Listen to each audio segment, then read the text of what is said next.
Hello, viewers, wherever you are, and welcome to the official YouTube channel of the Indian Express, where we bring you the sixth phase of 2024 Lok Sabha elections, where the future of 889 candidates in 58 seats across 7 states and 1 union territory hangs in the balance. We are going to be having a discussion with our state correspondents, and of course, with me today in the studio, I'm joined by Malika Joshi, city editor, New Delhi, and of course, a deputy editor of the Indian Express, Liz Matthew. We shall also be joined by our correspondents, Varinder Bhatia from Haryana, Basharat Masood from Jammu and Kashmir, Asad Rahman from Uttar Pradesh, Santosh Singh from Bihar, Abhishek Angad from Jharkhand, Sujit Biswai from Odisha, and Shantanu Chaudhary from West Bengal. The current overall voter turnout percentage for India stands at 49.2% by 3 p.m. And let's dive right in. Malika, Delhi, National Capital Territory, 7 seats. How is it looking to you? So, we have a few high voltage contests. We have in New Delhi, we have BJP's Basuri Swaraj, who's the daughter of former Union Minister Sushma Swaraj. She's going up against three-time AAP MLA Somnath Bharti. That's one of the big contests in the city. Yeah. The Northeast Delhi seat has also been, in the news. We have the only person to get get a ticket in BJP again. Incumbency. Yeah. Otherwise, the BJP has changed its candidates in 7 seats. Correct. BJP got all 7 constituencies in 2019. Right. So Manoj Tiwari is the only one that they've chosen to repeat. Yeah. He goes up against Kanhaiya Kumar, who Congress's Kanhaiya Kumar. It's like the Battle of Biharis in Delhi. Yeah, in Delhi. And it was also a very last minute surprise announcement, his name. So that is also one seat where we are seeing a bit of, I think it's being watched by a lot of people. Yeah, closely watched. Yeah. We also, in Chandni Chowk, it's an interesting contest. We have Praveen Khandelwal from BJP, who has been associated with their traders wing for a long time, with the BJP trader wing. And he goes up against JP Agarwal, who has been, he's been elected in the Lok Sabha several times in the past. Right. And he's making a comeback this time. Yeah. So that's also a seat that's going to be interesting. Before we talk more about the seats and key candidates and polls and everything, what happened last night between the Delhi Lieutenant Governor and the Delhi Chief Minister? The hurling of accusations back and forth. Isn't that a little cumbersome for the voter? It was actually quite surprising for us also. It's all started at around just a little before 10 p.m. Yeah. When Aam Aadmi Party Minister Atishi, she tweeted last night that, the Aam Aadmi Party has got information that the Lieutenant Governor has asked the Delhi police to slow down voting in areas where they might think the India bloc has an advantage. That's a huge accusation. That was a very big allegation. And she also said that, she said that I hope the Election Commission will take cognizance of this. Yeah. Things, I think, got a little escalated when the Chief Minister, replying to her post, this is a little after 10:15 p.m., said, "This is shocking. The EC should ensure smooth voting in Delhi." Yeah. And then just before 11, we saw, the office of the LG sent a statement which said that they have received information that on the orders of Arvind Kejriwal, the Power and Water Minister Atishi had instructed power companies as well as Delhi Jal Board to deliberately cut power and stop water supply in the middle of this heat, and so that the people are inconvenienced and the center can be blamed. Yeah. Now, these are very, very serious allegations, and just the night before Delhi, 1.5 crore voters in Delhi go to vote. It was, it's something that's, I would say, unprecedented. Definitely. I would also like to know about the distinction when it comes to the AAP campaigning and BJP's long campaign that has happened. So can you tell us about the campaigning of both the parties? So this time AAP and Congress are contesting elections in Delhi under the India bloc. So AAP is contesting 4 seats, the Congress is contesting 3 against 7 from the BJP. Yeah. BJP's, entire focus in Delhi has been on corruption, and this obviously makes sense because for them, the issue of Arvind Kejriwal being arrested in March has been at the forefront of most of the rallies that they've done, of most of the conversations that have been had around elections in the city. Right. So, of course, they've spoken about the Delhi excise policy case, which is the case under which the chief minister, and before that, a year and a half before that, the deputy chief minister Manish Sisodia were arrested. Yeah. So that was discussed over and over again, and at every rally, at the PM's rally, the PM spoke about the scams. He spoke about the allegations of corruption. Yeah. And he juxtaposed that with the faith that the people in the past have shown in the BJP. Yeah. For AAP, this entire campaign revolved around Arvind Kejriwal. Yeah. In the beginning, it was his arrest. Yeah. So you would have seen photos everywhere where he's behind bars, and that was used as the main photo of the campaign. It became a poster image kind of. That was the poster image. Yeah. And then we saw his wife, Ms. Sunita Kejriwal, come out, and she has in the past been behind the scenes. She's not had a lot. I don't remember the last time she actually ever addressed the press or addressed the media or the people. So it started with her giving a video address after meeting the CM in jail. Yeah. And after that, she held road shows, she attended rallies in different parts of the city. She also went to Gujarat for one of the campaigns. Yeah. So that is one thing that, brought out this election, that his wife for the first time she became the star campaigner. She was the star campaigner. When the star campaigners list for Punjab came out, her name was right after Mr. Kejriwal's. Yeah. So that was something that was very, very different in this election. Yeah. Because in the past also, discussions around Parivarvad and, is AAP going to have more people from same families in its fold? That has all taken place, sometimes in hushed tones, sometimes on public spheres such as Twitter, everything. Yeah. But, after he got interim bail from the Supreme Court, again, it was all about Mr. Arvind Kejriwal. That was the election was. And there's one thing that he said at every rally that he went to in Delhi, that your vote is going to decide whether I go back to jail on the 2nd of June or I stay out. Yeah. So that became kind of and AAP has, spoken about this in terms of also how it's obviously not that black and white. Yeah. According to his bail conditions, he has to, surrender on the 2nd of June. Yeah. But how it's also about creating the narrative where it is about dictatorship. Versus that has been the buzzword for them in this election. Kejriwal and Tanashahi. Yeah. These are the two things that they've spoken about. Yeah. So they've used him to, sort of demonstrate what Tanashahi would look like. Yeah. Liz, going back to you, how does the BJP campaign look like? They held 131 major public meetings, over 2,600 road shows, and over 10,000 padyatras.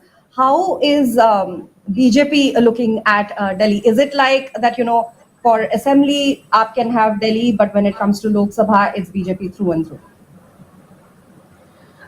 Yes, BJP has the similar situation in many states. Like we talked about Odisha earlier in similar program, where the party is looking, like brighter, or its prospects look brighter in the Lok Sabha elections, but not as much. Not as much in the assembly elections. The party. The BJP is swearing that it will win 7 of 7 seats in Delhi, which are sitting seats. The party did its bet in the sense that it has changed, replaced its 6 of its candidates. It gave a kind of rainbow kind of candidates, in the sense youngsters, I mean, the actor turned politician is still there, and a trader. I mean, it tried to kind of give representation to to different communities, which is kind of which makes a kind of significant presence in Delhi.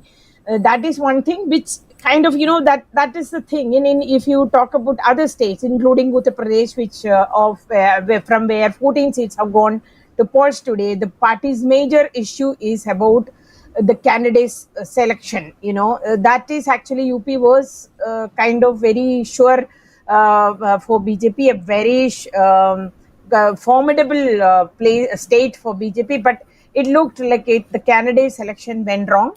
And it looked like, I would say, it looked like candidate selection went wrong, and the party had to depend on Prime Minister Modi in Uttar Pradesh, whereas in Delhi, unlike many states, the BJP could actually talk about its candidate. Like, for example, Swaraj, she has the legacy because Sushma Swaraj was one of the most respected and most successful leaders in the BJP, and she herself is a very well-established lawyer, and she is very articulate. She is bilingual, and I mean, I'm sure she knows other language also. I have heard her talking in Hindi and English, so I mean, that's relatively young face. So the party could actually even bank on the candidates' image also in Delhi, which it could not in other states. Absolutely, Liz.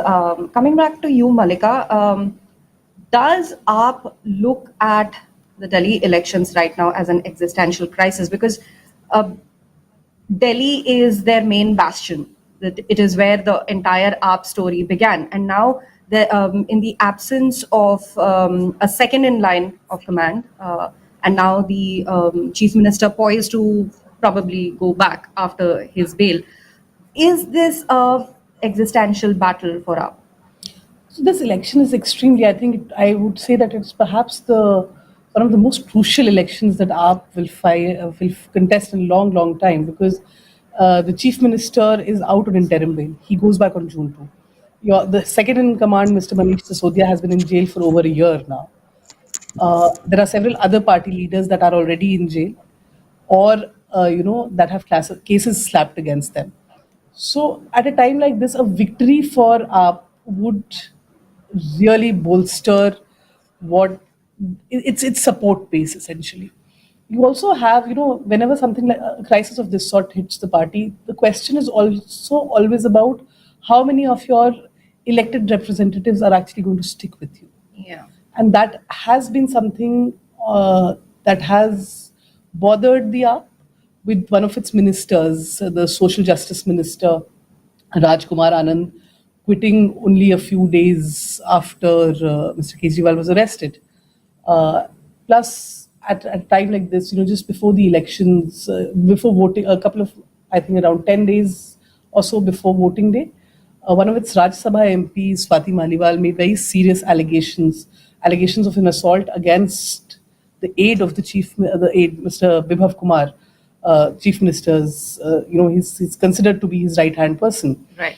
So, amid all of this, to contest an election and put a lot of your resources, not just in terms of money, but also in terms of your capital that you've gained in this city all of what, 12 years now? Also, yeah. You're putting everything at stake, essentially. Yeah. And how the people respond to it, not just in areas where you have your four contestants, but also in the other three seats, because this is an election that was fought with the Congress in a way. Yeah. Both the parties tried, and the leadership tried hard to get their cadres together on the ground to make sure that they work collectively. Now that in Delhi is an extremely difficult thing to do, because AAP came into power in Delhi after essentially demolishing what the Congress ruled Delhi for 15 years. Correct.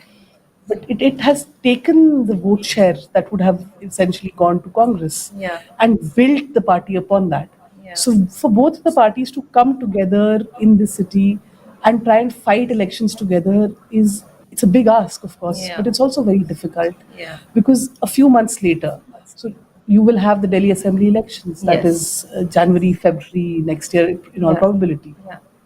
So how do you dissociate from those positions? But they have the fact that they tied up in Delhi is, shows how important these elections are for them. Correct. It Absolutely. is also a fight for survival, absolutely. You met the chief minister a couple of days ago. Uh, we have an interview of yours with him. How do you think, what is his attitude currently? What is going on in his mind? Because the moment he stepped out of the ED custody, he hit the ground running. Like from FOMO, it was YOLO. He is campaigning as if there is no tomorrow. So, what are your takes from that conversation with him? So when my colleague Rahul and I interviewed the chief minister, there was something that he spoke about, which was how there are really no institutions that he or the party trust anymore.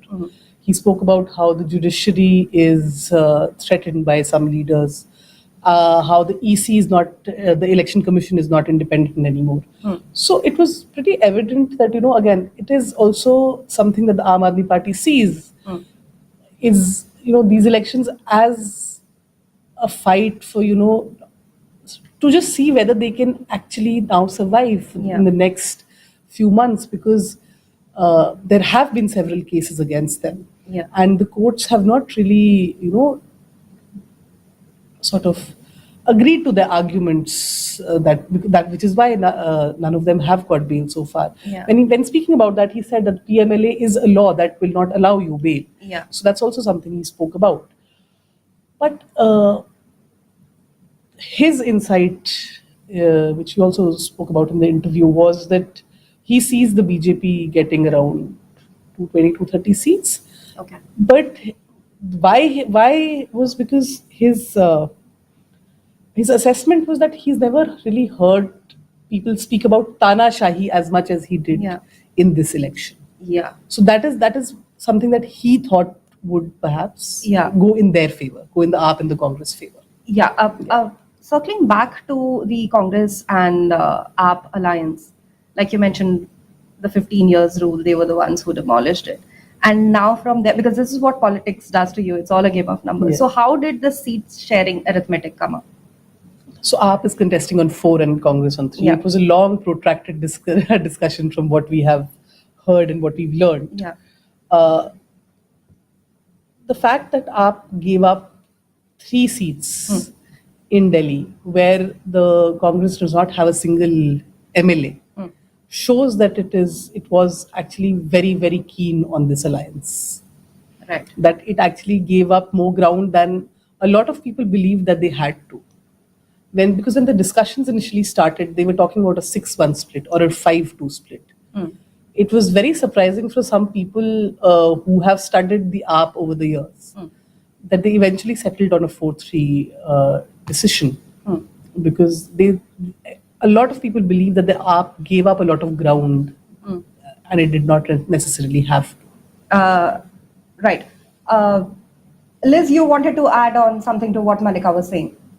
Yeah, Malika, I wanted to ask you, one fear or apprehension during the campaign or just ahead of the campaign, especially after the NCT amendment bill, what we have seen about whether the Delhi will remain as a state and the Delhi Assembly will be there, because as we know that what BJP wants, BJP does not want the current position because of the city capital. It says that it is a city capital, and we have heard a lot the AAP leaders talking about it. But do you think why didn't they talk about much, or did they, or did I or others miss it?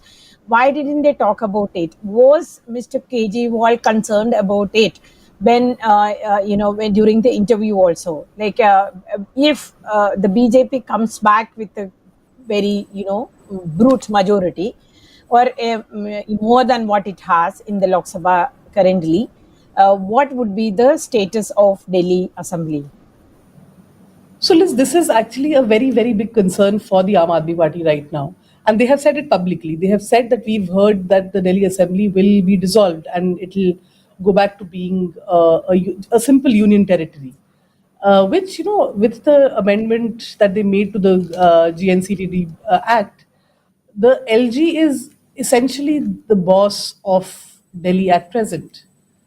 The LG has the right to ask for all files. The LG has the right to even veto some decisions that on transfers and postings that are taken in the NCSSA authority, the new authority for the transfer and posting of officers that has been made as per the amendment. So they do believe that this is going to be a position that will be solidified, but only if they see AAP coming back with a good majority in Delhi for the third time in 2025. Okay. Though in this elections and even in the interview, Mr. Kejriwal briefly spoke about how statehood is something that Delhi needs and how it's the LG that right now is wielding all the power. And without blaming the current LG, Mr. V.K. Saxena, he said it's an unsustainable system where a person who has been appointed to basically not allow you to work. Yeah. It's a person who's been appointed by an opposing government. This is something that he said specifically. So the system really can't work. Yeah. But in the campaign, statehood, he spoke about statehood in a few places, but the campaign was all about keeping him out of jail, plus telling people about why we are moving towards a quote unquote dictatorship through his arrest. Like he tried to demonstrate that it's my arrest that shows you what is in future for anyone who supports the party. Absolutely. So statehood or no statehood, that's in the future for us to see. But for the time being, the results will be sealed and up for the world to see on the 4th of June. Delhi so far has recorded a voter turnout percentage of 44.58% up until 3 p.m. That was our city editor, Malika Joshi. Thank you, Malika, for all the Delhi updates. And from now, from Delhi to Haryana, where the voter turnout has been recorded at 46.26%, we will have a discussion on it. But before that, let's take a look at Karnal. आपको किसी सरकार से उम्मीद नहीं है इन मामलों पे? ना, मेरे को तो सिर्फ इसी से उम्मीद है। किससे? मोदी से ही। मोदी से उम्मीद है। मोदी साहब अपने आप में बहुत बड़ी ईमानदार आदमी है, उसमें कोई दो राय नहीं, लेकिन जो सारे भ्रष्टाचार इसे बीजेपी ने अपने अंदर इकट्ठे करके अपनी इमेज खराब कर ली है। Karnal is one of the key Lok Sabha constituencies in Haryana's 10 seats. Former Chief Minister Manohar Lal Khattar is in the fray against India Alliance's Divyanshu Buddhi Raja and NCP's Maratha Virender Singh. मैं तो यही कहता हूँ सबको कि भाई सरकार आनी चाहिए तो बीजेपी की आनी चाहिए। क्या वजह है उसकी? वजह यह है अब तो जो अभी महंगाई मंदा तेजी चल रही है, अगर कोई नवी सरकार आएगी तो हमारे तन पे ना जाने कपड़े भी ना पाएंगे। ऐसा क्यों सोच रहे हैं? ऐसा नहीं सोच रहे हैं कि जो भी सरकार आती है पहले अपना भोपा भरती है। अच्छा। चाहे वो कोई भी है, मोदी और योगी, कभी ना तो ऐसे नेता आए और ना आएंगे। अच्छा, पर 10 साल में आपको लगता है कि कहीं महंगाई बेरोजगारी कम हुई है? ना तो पहले कम थी ना अब कम है। अच्छा, तो आपको किसी सरकार से उम्मीद नहीं है इन मामलों पे? ना, मेरे को तो सिर्फ इसी से उम्मीद है। किससे? मोदी से ही। मोदी से उम्मीद है। बस मुद्दे तो बहुत सारे हैं लोगों के, लेकिन फिर भी बीजेपी के साथ है लोग, दूसरा तो है ही नहीं, विपक्ष तो खत्म है। अच्छा। While people in Karnal applaud the BJP, some are not so happy. बस लिखते ही नहीं, वो उसमें भी है कितने % हो रहा है हरियाणा में वर्क वो बेरोजगारी। तो आपको लगता है हरियाणा में बहुत ज्यादा बेरोजगारी है? आपका वोट बन गया? नहीं, अभी नहीं बना। अभी आप कितने 18 साल के तो हो गए होंगे? 17 साल। आपने 12th पास कर ली? हाँ जी। अभी आप कोशिश करेंगे बाहर जाने की? हाँ जी। तो आपको नहीं लगता कि देश में रह के ही काम करना चाहिए, देश में रह के ही आगे वो करना चाहिए? लेकिन वो फिर जब काम ही नहीं है तो कैसे करेंगे? देखिए, बताइए कि ये जो जगह है करनाल, यहाँ से आपके मुख्यमंत्री 2 बार के मुख्यमंत्री चुनाव लड़ रहे हैं, उन्होंने क्या क्या काम कराया यहाँ पे? कुछ भी नहीं काम की मर ली। अच्छा। ना उन्हें ये पता भी अब इलेक्शन लड़े उसको ये गांव का भी नहीं पता कि कौन से गांव में जाना है, अच्छा कहाँ से मेरे को वोट मिले कहाँ से नहीं। There is also considerable resentment among the voters over the recent farmers' protest. Modi साहब अपने आप में बहुत बड़ी ईमानदार आदमी है, उसमें कोई दो राय नहीं, लेकिन जो सारे भ्रष्टाचारी थे बीजेपी ने अपने अंदर इकट्ठे करके अपनी इमेज खराब कर ली। तो क्या ये जो मोदी फैक्टर है नेशनली पूरे देश में, वो हरियाणा में काम नहीं करेगा? कोई ना पूरे देश में, सिर्फ मीडिया का बनाया हुआ मोदी मीडिया है। अच्छा। मोदी सोया तो उठ के कुछ भी नहीं है, जमीन पे कुछ नहीं है, धरातल पे कुछ नहीं है। आज देश के अंदर कितनी महंगाई है, बेरोजगारी है, 1 करोड़ रोजगार जो है पिछले 10 साल से वैकेंसी खाली पड़ी है। सरकार 2 साल में उनको खाली दिखा के पॉलिश कर देती है। आज युवा, मजदूर, किसान के साथ क्या किया, हमारी नौजवान बेटियों के साथ जो दिल्ली के अंदर उनके साथ जो अन्याय हुआ, उसी आज ब्रिजमोहन के बेटे को भी टिकट दे दिया गया है केसरगंज से। और अच्छा मुझे ये बताइए एक मिनट, किसानों के 13 महीने आंदोलन चला, 1000 से ऊपर किसान मर गए। कल भी पटियाला के अंदर एक किसान विरोध में परनीत कौर के उसमें बीजेपी की जो कैंडिडेट है पटियाला से कल एक किसान का और शहादत हुई है। क्या मोदी साहब उनकी शहादत पे कभी बोलते हैं? क्या किसान के लिए कुछ देने को कहते हैं? एक 2000 रुपए की वो दे के न और किसान को बेवकूफ बना रखा है। कांग्रेस ही है, कांग्रेस को वोट देंगे। अच्छा क्या वजह? कांग्रेस ये पसंद नहीं है। अच्छा या किसानों के, खिलाड़ियों के, बेरोजगारों के, महंगाई, सारा हालात हरियाणा में बुरा हाल बना रहे। अच्छा आप शुरू से कांग्रेसी हैं कि पहले भाजपा को वोट देते? पहले लोग दिल को देते। The constituency comprises over 2 lakh road community voters who are believed to be Marathas.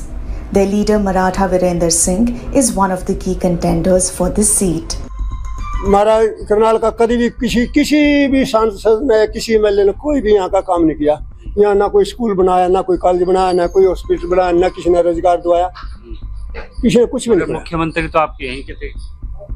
अरे मुख्यमंत्री तो वहाँ भी अपने एरिया में काम करा थे, जैसे कि प्रधानमंत्री अपने एरिया में काम कराया। तो हमारे तो करनाल की यही वजह भी कि अपना एरिया का, अपने घर का आदमी बनाओ, वो हमारे बारे में कोई सोचेगा। कांग्रेस की जैसी कल्चर है और जैसा उसके नेताओं में एक लालचीपन है, उसको देखते हुए उनको भी निराशा हुई है और हमें भी निराशा हुई। अभी क्या स्थिति बन रही है कि आप अलग लड़ रहे हैं, कांग्रेस अलग लड़ रही है, जो अलायंस नेशनली होना चाहिए था वो यहाँ पे टूट गया, और अभी क्या एक वोट का जो स्प्लिट है उसकी वजह से बीजेपी को फायदा होते नहीं देख रहे आप? नहीं, कांग्रेस का वोट तो ज्यादा नहीं है, लेकिन एक साइकोलॉजिकल है। 31-year-old former NSUI and Youth Congress leader Budhi Raja is taking on 70-year-old former Chief Minister and BJP candidate Manohar Lal Khattar. लोग आज 9.5 साल का जो मनोहर लाल जी ने कुकर्म किए हैं, जो हरियाणा के समाज के प्रत्येक वर्ग को समय समय पर प्रताड़ित करने का काम किया है, अब वो सभी लोग इकट्ठे होकर मनोहर लाल जी के सामने खड़े हैं और जो करनाल की फिजा बदल रही है, जो करनाल की हवा बदल रही है, मैं आपको दावे के साथ कह सकता हूं हरियाणा के अंदर सबसे हैरानजनक नतीजे अगर किसी सीट के होंगे तो वो करनाल की सीट के होंगे। आपको नहीं लगता कि अगर ये एनसीपी से कैंडिडेचर नहीं आता तो आपकी जो दावेदारी है वो और ज्यादा स्ट्रांग हो जाती बीजेपी के अगेंस्ट, और अभी वोट स्प्लिट वाला मामला ज्यादा बनता दिख रहा है? देखिए मुझे नहीं लगता, करनाल में 2 पैटर्न पे वोट डल रहे हैं, करनाल में कोई तीसरा पैटर्न ही नहीं है। आप ग्राउंड पे सर्वे कीजिए, मनोहर लाल जी के खिलाफ जो लोगों में रोष है उस पे वोट जो डल रही है वो इंडिया गठबंधन के प्रत्याशी यानी कि मुझे कांग्रेस के प्रत्याशी को डल रही है। और लोगों ने 2019 के अंदर कई ऐसे पार्टियां देख ली जो वोट काटू का काम करती हैं, और इस बार करनाल की जनता, पानीपत की जनता, उन्होंने मूड बना लिया है कि हम लोग ना इधर जाएंगे ना उधर जाएंगे। लोगों ने ये मूड बना लिया है कि इस बार अगर बीजेपी को हराना है तो एकमात्र, जैसे अर्जुन का निशाना मछली की आंख था, इस प्रकार से पूरे करनाल का जो है निशाना वो मनोहर लाल खट्टर है। और मुझे लगता है कि पार्टी ने उनकी खुद की पार्टी ने तो उन्हें मुख्यमंत्री पद से हटा दिया, क्योंकि कहीं ना कहीं उनको भी पता लग गया कि करनाल की जनता, हरियाणा की जनता मनोहर लाल जी से खुश नहीं है। So that was our ground report from Karnal. In the studio, I am joined by my colleague Parveen Dogra, who traveled extensively in Haryana. Parveen, welcome. And we are also joined by our correspondent Varinder Bhatia virtually. Praveen, how was your travel through Haryana? Yeah, I have been to many seats in Haryana, including Karnal, the seat of former Chief Minister Mr. Khattar, Kurukshetra, known for Naveen Jindal, who switched from Congress to BJP at the last moment, and I've been to Sirsa, Rohtak, Hisar, Bhupinder Singh Huda's bastion. So I have been to the field, and I have assessed that this election 2024 in Haryana particularly has a very interesting fight between India bloc, which has AAP in Kurukshetra, and Congress on 9 seats versus BJP. BJP is contesting all 10 seats, and today on sixth phase, uh, BJP has and BJP and Congress has lot on stake, right? So we'll go across Virendra Bhatia, who's been constantly traveling in Haryana, and we'll try and understand what's the exact situation in Haryana this We are time. also joined by Liz Matthew, the deputy editor, Indian Express. But currently, we are speaking to Varinder. Varinder, please tell us, tell our viewers that how elections, Lok Sabha election 2024 in Haryana are different from the last elections. Yeah, Parveen, this time it's different because BJP is battling the 10-year anti-incumbency as well. Plus, a lot has happened in the last 5 years, from 2019 till 2024. Be it over a 1 year long, the farmer agitation, and then the issue of the women wrestlers also. And both the issues are still hot, and Congress has basically centered its campaign on both these issues, and they are going among the people and have been raising this issue repeatedly. Of course, there are other issues like price rises, there, unemployment is there. But Congress, all the Congress leaders, they have made it a point that they'll go among the people and they will raise this farmer agitation issue and the women wrestlers issue. Because in Haryana, there's a lot of the majority of the population stay in the rural areas. About 65% of the population, they are in the rural areas. So obviously, a lot of dominance in terms of voting comes from the rural areas. So, and there are like quite number of interesting contests this time. On almost, we could say that almost all the 10 seats are very tight contest, and primarily it's a contest between both BJP and Congress. But one seat of Kurukshetra, where Abhay Chautala from INLD, he is contesting. So that has become a triangular sort of a contest between BJP's Naveen Jindal, and Aam Aadmi Party has one seat as part of the India bloc sharing with Congress here. They are contesting from Kurukshetra. Sushil Gupta is their candidate. And of course, Abhay Chautala is also there in Kurukshetra. And I was just watching that Virendra Maratha thing. So, of course, he is also given his support to Abhay. So, which will make it even a very interesting contest in Kurukshetra. Yeah, I would like to ask you about Karnal seat, the seat from where the Chief Minister Manohar Lal Khattar is contesting. And as we saw in the ground report, that this seat has more than 2 lakhs road community voters. So, and we have also seen that there is a lot of resentment among voters for the BJP, and the former CM is being stopped from addressing public meetings by the opponents and by the farmers. So how do you see, how challenging is it for Manohar Lal Khattar to win from Karnal? You're right. Of course, there's undoubtedly a lot of resentment, particularly in Karnal against Mr. Khattar, because you see, he had been the chief minister for 9.5 years almost, and the resentment against him was building up. The farmers were going against him. Of course, because he was head of the state and being head of the Haryana government, still if the farmers were made to sit on roads for 13 months, obviously he would have to bear the brunt. But then BJP, removed him from the post of CM and rather made him the Lok Sabha candidate. So, which further infuriated the farmers who were already going against him as the chief minister, and now you brought the same person as the candidate in their Lok Sabha constituency. Of course, BJP wanted an OBC chief minister, for which they brought in Naib Saini.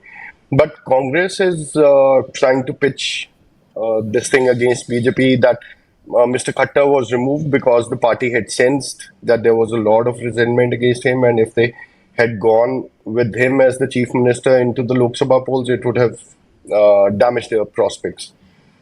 But frankly,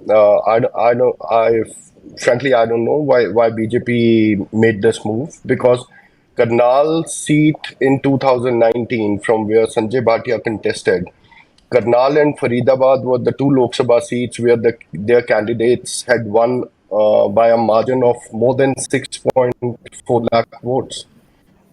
So changing that kind of a candidate and bringing in Mr. Khattar, who was already facing anti-incumbency, who's facing a protest from the farmers.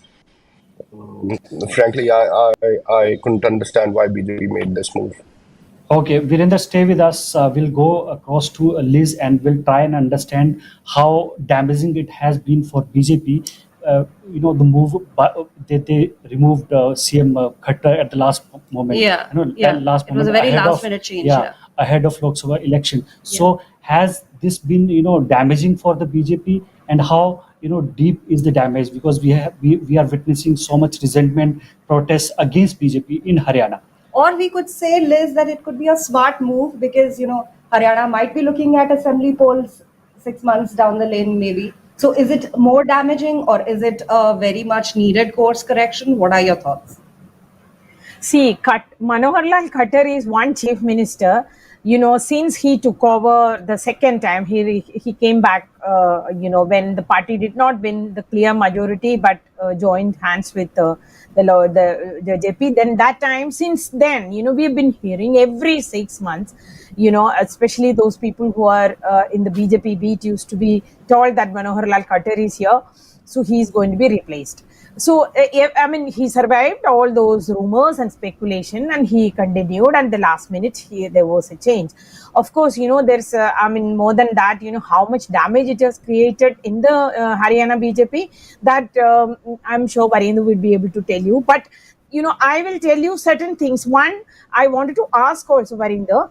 One is that, is it because it is obviously shifting Khattar from the state politics to national politics? Qatar, as we know, enjoys a very warm relation and very warm ties, or kind of considered to be very close to Prime Minister Narendra Modi. He always enjoyed his confidence and trust. That always helped him to kind of, overcome all those crisis critical moments, and he survived in that on the top seat.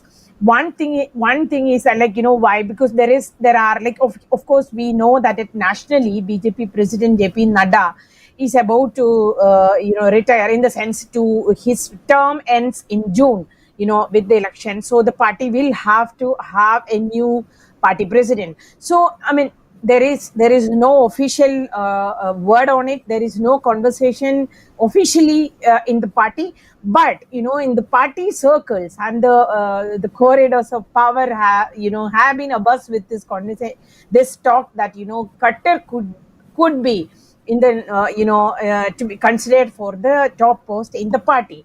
So when I asked a leader, the BJP leader from Haryana, this yesterday, what was his response? He said, a person who's not capable, who's found not capable of being the chief minister, how can he be given the national leadership of the party? But of course, we know that a chief minister and the party president, both, especially if both Modi and Amit Shah managed to get the party the improve the tally, of course, the party will completely under their, control. So then anybody who the leaders wanted can be the party president. That is one thing. The third thing is I wanted to ask you also, I wanted to discuss about it. There are 2-3 constituencies where the party circles, or we were all sure of the candidates being repeated. Like for example, the Sirsa candidate Sunita Dugal. She was an IRS officer and she had resigned and joined BJP and became an MP, and she was one of the most active members in the Lok Sabha. I cover Lok Sabha. I am there in the almost every day, in every session. So I have seen her, in action in the Lok Sabha, and we all believe that, that when the July cabinet reshuffle came, it was talked that she could be one of the ministers, and there were these rumors, and the television, the cameras were showing her coming to Delhi. All those things were there, and then all of a sudden she was removed by somebody who came from outside. And I remember correctly, in a function, Sunita Dugal took a dig at Manohar Lal Khattar, saying that the Khattar Sahab has given this seat to Ashok Tanwar. So, Ashok Tanwar from Congress to AAP to BJP. So, and the other seat, the Hisar seat, and also Kurukshetra. These seats, I was told that the party local leaders are very upset, and they did not want to work for party. I'm sure Varinder will give you a clearer picture. But these were 3 things I wanted to talk when we mentioned about Haryana. Thank you, Liz. She's our deputy editor. She covers BJP for many years. She's been covering. Back to Virender. Virender, could you please tell us that what made BJP, to take 6 out of 10 candidates from opposition parties? Because this time they have fielded 6 out of 10 candidates from mainly from Congress, be it Naveen Jindal, be it Ashok Tamar from Sirsa. So, what is the sentiment at the ground among BJP workers? See, first, what Liz was talking about, Mr. Khattar being brought into the Lok Sabha race, and how the rumors are going on that probably he could be the next state president. You see, we have to see Manoj Lal Khattar's tenure ever since he came as the chief minister in 2004. From 14 till the day he was removed, he has faced a lot of challenges. I mean, the state, be it the Jat agitation, be it the law and order situation that arose after the conviction of Dera Sacha Sauda, and be it another crisis situation. Varinder, if you can hear me, just to interject you, could you move a little bit to your... Yeah. Yeah, is it okay now? Yeah. Yeah, this is better. Thank you. Yeah, please carry on. Yeah, so I was saying that there have been a lot of law and order issues which came up during his tenure, but and close to like 90 or 95 people died in those situations. When we talk about Jat agitation, we talk about this Dera Sacha Sauda chief's conviction, and there was another self-styled godman, Sant Rampal, while capturing him. There were clashes between the armed forces and his followers. 6-7 people had died there also. So what I mean to say that a lot of people died. Then in 2019, almost entire state cabinet, barring Manoj Lal Khattar and Anil Vij. Rest, all the ministers, they lost in 2019 assembly. The party could not retain its majority. They fell short of majority. They had to enter into a post-poll alliance with Dushyant Chautala-led JJP. So at all those places, there were talks that maybe the party is considering removing Manoj Lal Khattar and replacing him with somebody else. But it never happened. He almost completed his second tenure as well. But now the party wanted some caste equations to be balanced, for which they brought in Naib Saini. And because like Naib Saini had to brought in the Vidhan Sabha, although he had taken oath, but he is to go and contest an election also. So there is a bipoll also happening because Manohar Lal Khattar had to resign from Karnal, from where now assembly segment of Karnal, now Naib Saini is contesting, and Khattar has been Any put update? into Karnal. Any update on Naib Singh Saini's election in Karnal for assembly? It looks like that he because it's I mean BJP has held multiple rallies in Karnal. All the top leaders of BJP, they have held multiple road shows. They have addressed multiple rallies in Karnal. So obviously, I mean, it will definitely give BJP a boost there. Of course, a lot of resentment is there, but that he may be comfortable in the assembly segment of Karnal. Now, what Liz was talking about Sirsa and Sunita Duggal, to me it appears that last time also she was the only candidate, only woman candidate in BJP's list, and she of course won because there was a lot of there was a very strong wave in favor of BJP in 2019 because the Balakot airstrikes had just taken place in Feb. And after a few months, there was this Lok Sabha election. So she won from there. But this time, what we heard was that party wanted to maintain its one woman candidate thing. And they had to give the ticket to their Ambala candidate, Ratan Lal Kataria's wife, Banto Kataria, who's now party's candidate in Ambala. So because Ratan Lal Kataria died last year and his wife had been given the BJP ticket. Ashok Tamwar, why he was chosen, irrespective of his past, Ashok Tamwar contested from the same constituency of Sirsa in 2009, first time when he won from there on a Congress ticket. 2014 also he contested from Sirsa, 2019 also he contested from Sirsa, but lost both the times. In 2014, he lost to the INLD candidate. 2019, he lost to BJP candidate Sunita Duggal. After 2019, he quit Congress. He went to TMC. He floated his own party. Then he went to Aam Aadmi Party. And then, before being declared as the candidate by the BJP, he had joined BJP in January this year. So, Ashok, we have spoken to him, we spoke to several BJP leaders as well. So they were of the opinion that irrespective of his losses, but the man has not left the constituency. He has been consistently staying connected, staying within the constituency.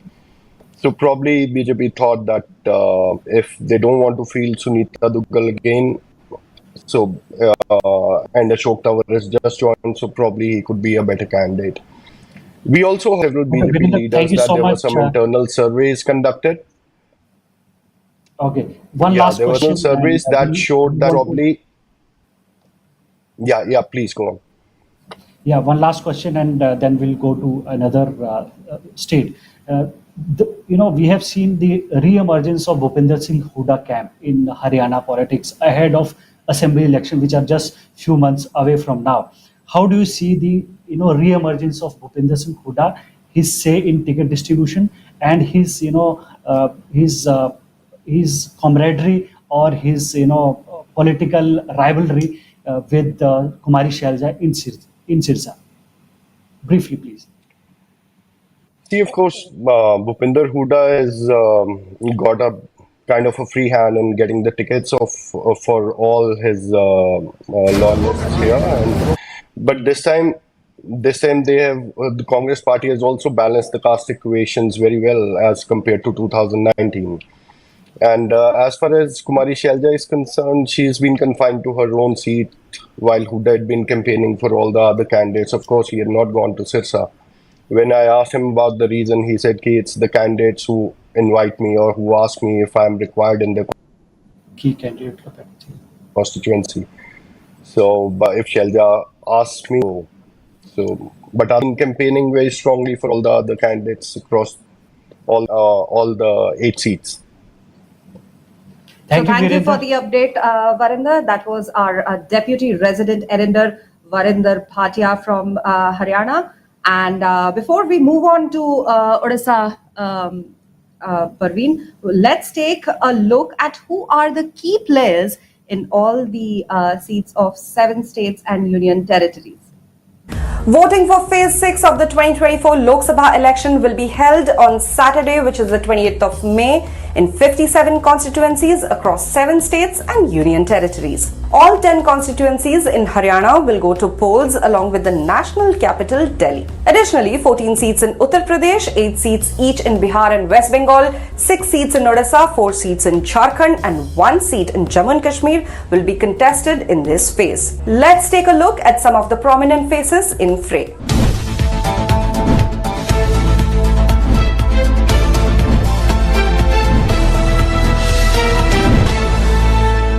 Bhojpuri singer turned politician Manoj Tiwari is the lone candidate re-nominated in the National Capital Territory of Delhi despite his party winning all 7 seats in 2019. He is a 2-time Lok Sabha member representing the Northeast Delhi constituency. Tiwari began his political career with the Samajwadi Party, contesting and losing the 2009 Lok Sabha election from the Gorakhpur constituency in Uttar Pradesh. He joined the BJP in 2013 and won the 2014 and 2019 Lok Sabha elections from Northeast Delhi. The 53-year-old holds an MPA degree from Banaras Hindu University. In this election, he is up against Congress candidate Kanhaiya Kumar, who is backed by the India Alliance. Congress candidate from Northeast Delhi, Kanhaiya Kumar, holds an MPhil and DPhil from Jawaharlal Nehru University. He gained notoriety about 8 years ago over alleged anti-India slogans raised by a section of students. Kumar was a member of the Communist Party of India's student organization, the All India Students Federation, also known as the AISF. In 2019, he was a left's candidate from his home district of Begusarai in Bihar, but lost to BJP's Giriraj Singh by over 4.2 lakh votes. After some differences with his comrades, Kumar joined the Congress and was put in charge of its student body. Now he is contesting against BJP's Manoj Tiwari. A lawyer by profession, Bansuri Swaraj is making her electoral debut from the New Delhi parliamentary constituency. Daughter of former External Affairs Minister Sushma Swaraj, she'll take on AAP's heavyweight leader and 3-time legislator Somnath Bharti. Swaraj has emerged as the face of the BJP in Delhi and was made the co-convener of the party's legal cell in Delhi. She is a Supreme Court advocate with 15 years of legal experience and is BJP's youngest candidate for the 2024 Lok Sabha elections, replacing Union Minister Meenakshi Lekhi. Swaraj has declared assets worth 19 crore rupees, including a Mercedes-Benz, and owns properties in Haryana and Delhi. Her income for 2022-2023 was 68.28 lakh rupees. Mehbooba Mufti. People's Democratic Party President Mehbooba Mufti will contest the Lok Sabha polls from the Anantnag Rajouri seat against DPAP President Ghulam Nabi Azad, making it the most high-profile contest in Jammu and Kashmir in these elections.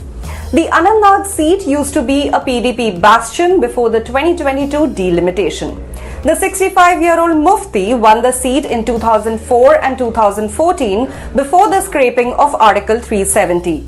Her father, the late Mufti Muhammad Saeed, won the seat in 1998. Mufti's assets have significantly changed over the past 5 years, decreasing from 89.3 lakh rupees in 2019 to 75.69 lakh rupees currently, a decrease of approximately 13.34 lakh rupees. Manohar Lal Khattar, who was replaced as Haryana Chief Minister, is contesting the Lok Sabha election after resigning from the Karnal Assembly seat. Khattar, a first-time MLA from Karnal, was made Chief Minister in October 2014 when the BJP came to power in Haryana for the first time. The party recently replaced him with Kurukshetra MP Nayab Saini as Chief Minister. Khattar claims he suggested the change to PM Modi over a year ago. He is banking on the development works and transparent administration of the double-engine government. Divyanshu Buddhiraja, the 31-year-old state youth Congress chief, is contesting his first major election against Khattar in the Karnal Lok Sabha constituency. Maneka Gandhi.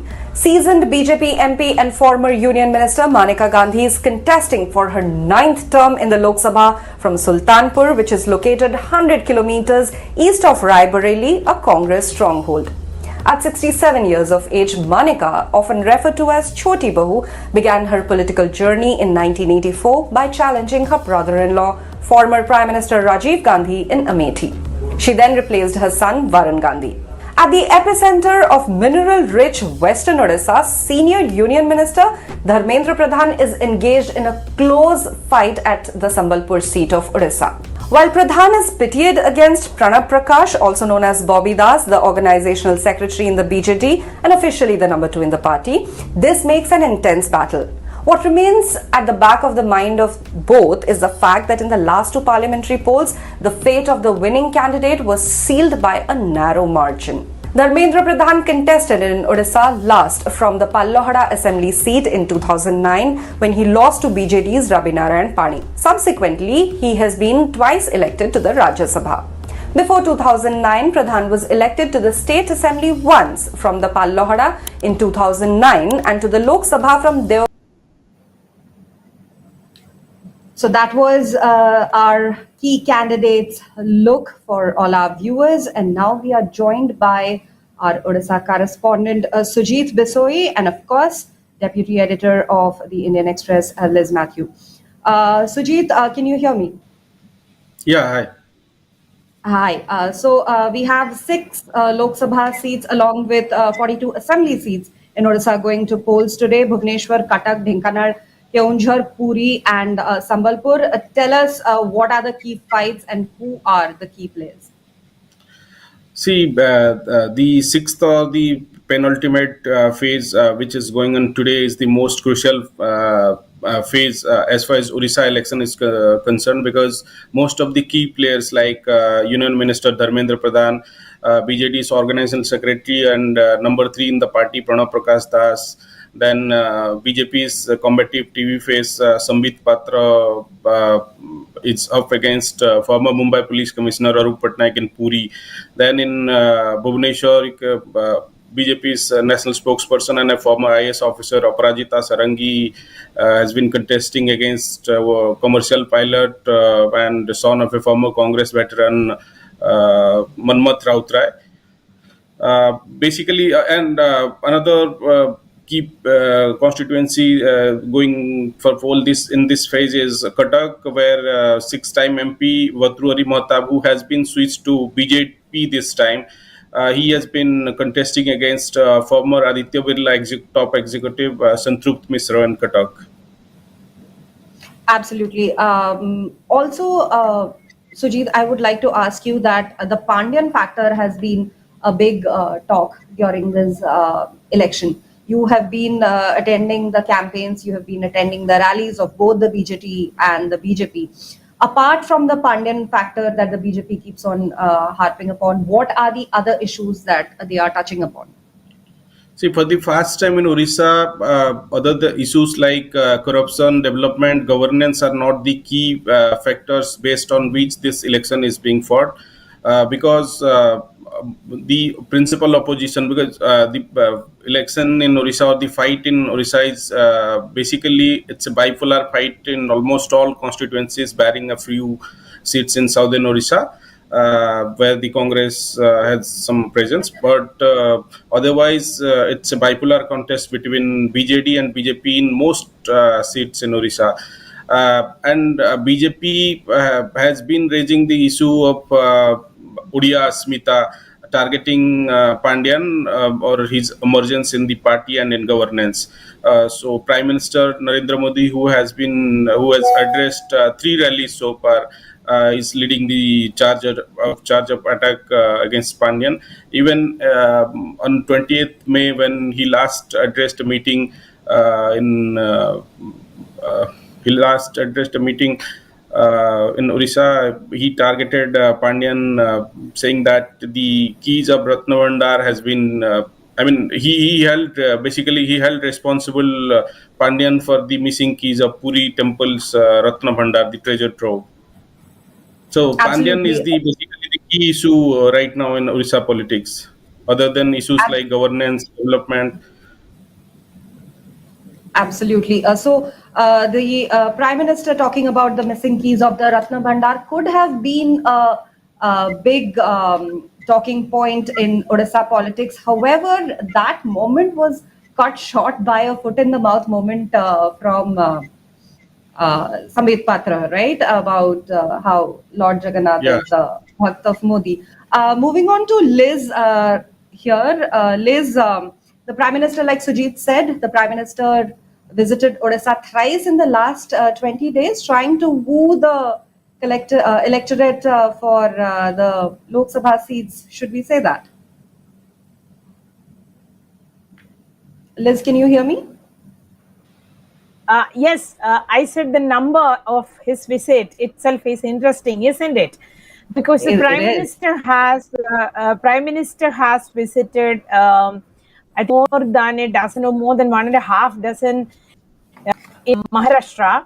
I mean, of course, the number of seats are more, but Odisha is one state which is going for both assembly and Lok Sabha election, and it is a state where BJP wants to grow as the alternative force or the major pole, in politics in the coming days. That's what like if you talk about BJP's position in Odisha, I have one. I mean, it's something that I felt. If you look at like figuratively, this is like this. The room is open. The room is almost getting empty. The BJP has one of its food inside, very, but it is not empty. They know that the room is going. It has enough. It can actually capture the room, but still, it is something something is stopping them. So Sujit would say, and I also visited Odisha. The BJP state leaders would say that is a kind of relationship or the camaraderie which we have seen between Naveen Patnaik, the chief minister, of Odisha, and the Prime Minister Narendra Modi, as well as other top leaders of the BJP. So Prime Minister Modi, the Prime Minister Modi and Naveen Patnaik have a lot of things in common, in the sense like both are long-term chief ministers. But Prime Minister Modi, before he came to Delhi, he was chief minister in uninterrupted for in Gujarat. The same way, the Naveen Patnaik, both are very popular leaders. Both do not have anything against them if on the ground if you talk to people, and the welfare measures and the governance style, both were very really accepted among the people on the ground. So like Sujit has mentioned, because of that the BJP had to raise this Odia Asmita, like the Odia pride, because it is nothing to do with non Odia's fluent speaking chief minister, but rather to do with his assistant or somebody who is supposed to be, or somebody who is seen as going to take over or succeed Naveen Patnaik. Although in the beginning, Mr. Pandian had given indication that he is natural successor, but later, midway through, he realized that it is going to affect the party's prospects. He himself said that there is no surety, which the BJD leaders in the state also saying there is no surety. We will think about it. So Sujit would agree with me that if the number comes down in the assembly and if the number comes down in the Lok Sabha for BJD is had a very clear edge and lead in both the Lok Sabhas, among the 21 Lok Sabha seat, and also in the 149 assembly seats in Odisha. But as of today, it looks like the BJP, despite all the odds, the BJP had not worked. The BJP, after its the major victory in Panchayat, or like the deep inroads it had made in Panchayat polls, it had not worked to sustain that growth or to grow beyond from there. It didn't work hard, mainly because of the confused signals from the central leadership, the state leadership. And as we know that BJP is not like the old BJP, it is more centralized. So anything they want to do is to give more to give what, to do what the center says. Today morning I was talking to a center minister who is from Odisha. So he was saying, there was no directive or direction from the center not to work hard on the on the ground. But it doesn't work like that. The cadre, the leadership wants a very strong message from the center that, okay, you go all out against the state, the ruling party. Then only it faced similar situation in Andhra also, where the state leadership is like confused whether the center wants them to go against the state ruling party.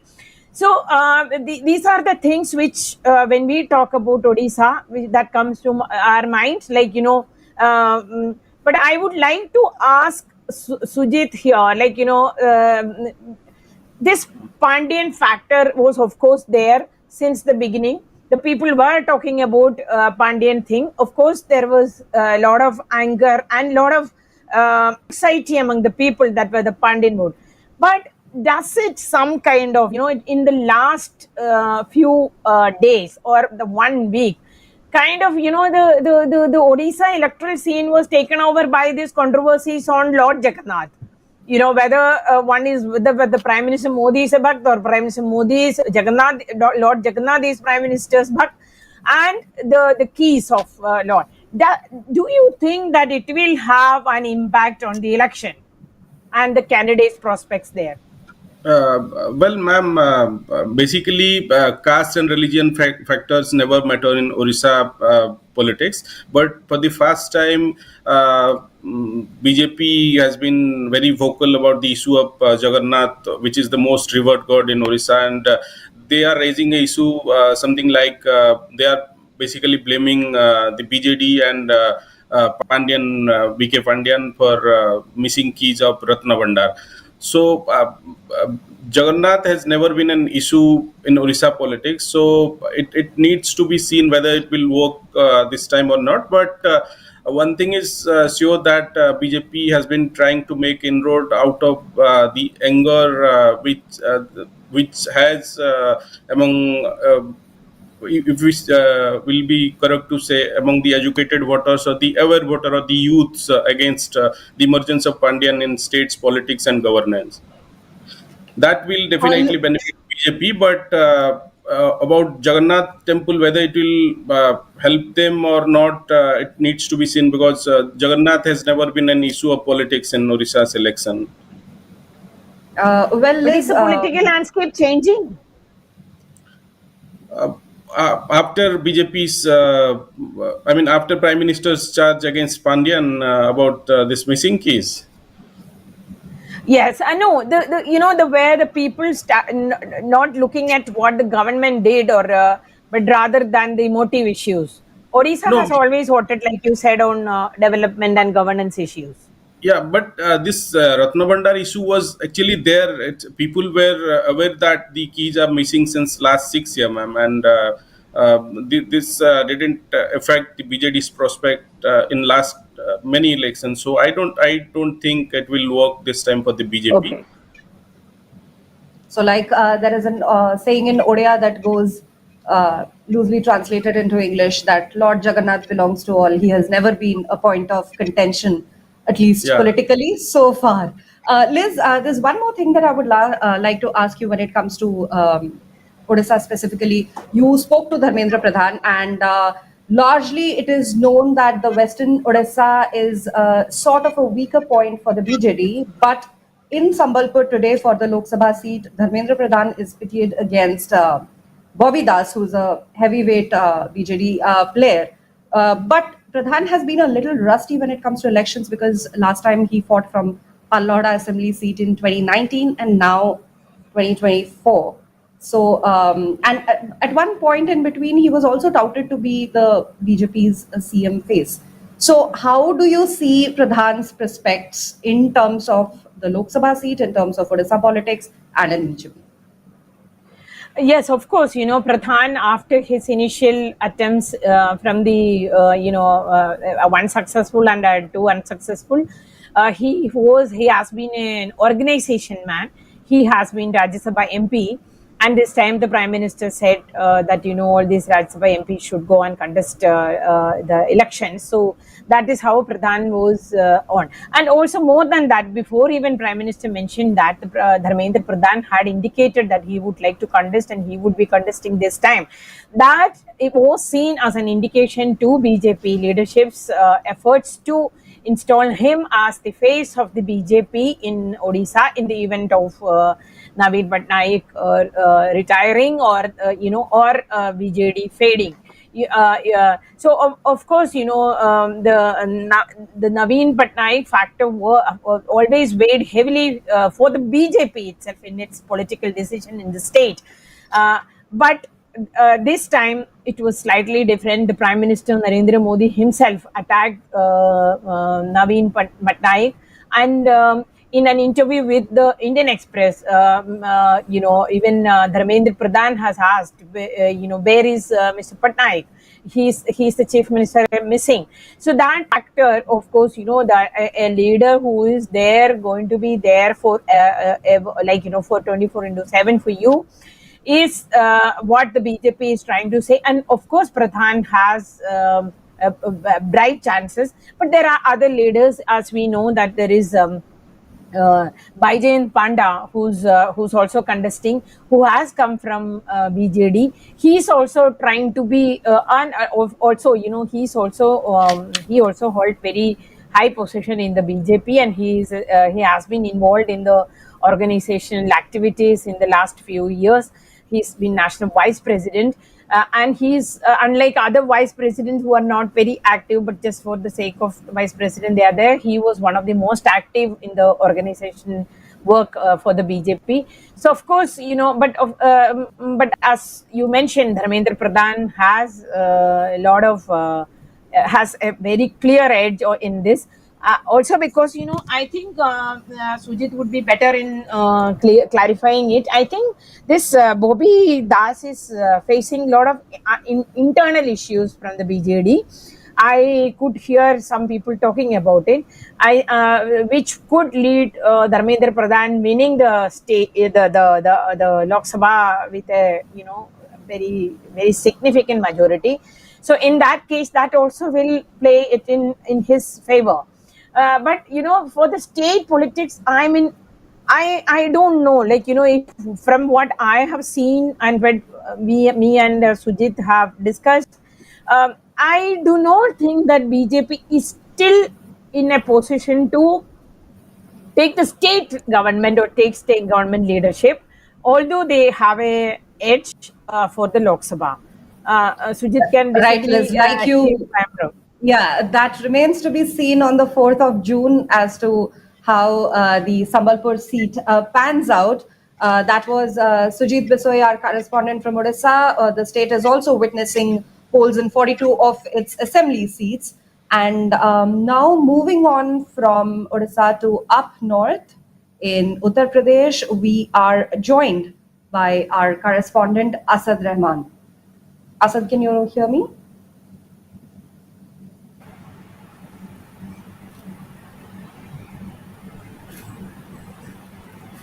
Hi, Asad, can you hear me? I think we are facing a bit of a glitch. So, Praveen, UP is witnessing polls in 14 seats out of 80 seats, a big number for UP this time. Liz, if you're there, how is BJP looking at UP? Menka Gandhi is one of the key. Yeah, of course. Menka Gandhi is one of the key candidates from Sultanpur. Then we have Azamgarh as well. We have Prayagraj and we have Ambedkar Nagar. Menka Gandhi is running for the 9th time, apparently. Yeah. She's the longest Though her outgoing. son has been denied ticket, Yeah. but she has been, or she's contesting on the BJP ticket. Before that, before we Is Liz move there? on to Is Liz UP, there?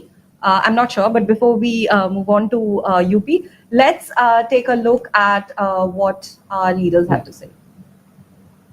Liz is there. You can ask. Liz, are you there? Yes, I am. Yeah. So how is UP looking to you? UP has 14 Lok Sabha seats in the fray today. See that that's very interesting. Uttar Pradesh has started as a non very interesting, like an interesting election, but of late, Uttar Pradesh has one of the most, looked up to state in terms of, because one, like initially like I mentioned, the candidate selection has created some issues internally for the BJP, and whereas a lot of people talking about how smartly and how efficiently the opposition alliance, the Samajwadi Party, Congress alliance had picked up its candidates. So see that has led the first two phases. There was not much hope or nothing in the conversation for the opposition, but all of a sudden in the last 1-2 phases we have seen the conversations about the Uttar Pradesh has changed, and then people started talking about the opposition getting like more than a dozen, or more than like, yeah, sometimes 18 seats, etc. I'm not saying that the opposition is going to win all the states, all these seats, but in election this conversation also matters, and we have heard this from the BJP circles also. So I mean, see, like you mentioned, this phase itself the stake is higher for NDA, because I think NDA has 45 seats in this phase. That's only 4, and I mean, none of these seats which UP is now voting, they had any scope there. So I think the Uttar Pradesh, like if we know there, when I started political reporting, because UP had one, the Uttarakhand also was part of it. So we always used to say that Uttar Pradesh will decide who will rule the country. It is more or less the same, because it sends the highest number of MPs to the Lok Sabha. So any change in Uttar Pradesh, any movements in Uttar Pradesh is going to affect the entire election process. So if the BJP doesn't improve its tally, which has 62 in the current the outgoing Lok Sabha, if you don't, they are saying that they will improve that 62. They will get 62 plus. If it doesn't improve, it won't be able to compensate for other seats, like Rajasthan. They are expecting they may lose some seats, so they would not be able to compensate that would be a major setback for the BJP. Even if it just retained, it is not going to be so good for the BJP. It has to improve Liz, its we are tally joined in by Asad Rahman, our correspondent from Uttar Pradesh. Asad, can you hear me? Yeah, I can. Can you hear me?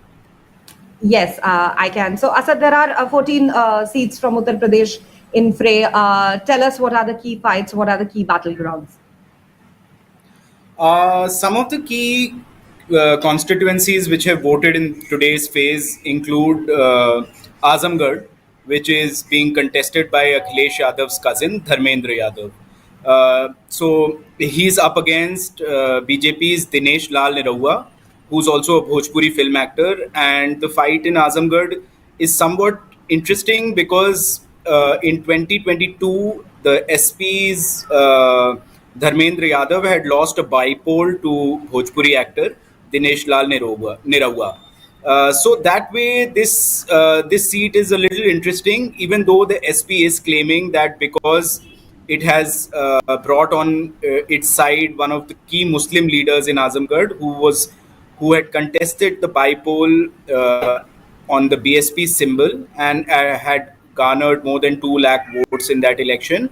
And hence, this time the fight for SP seems to be safer.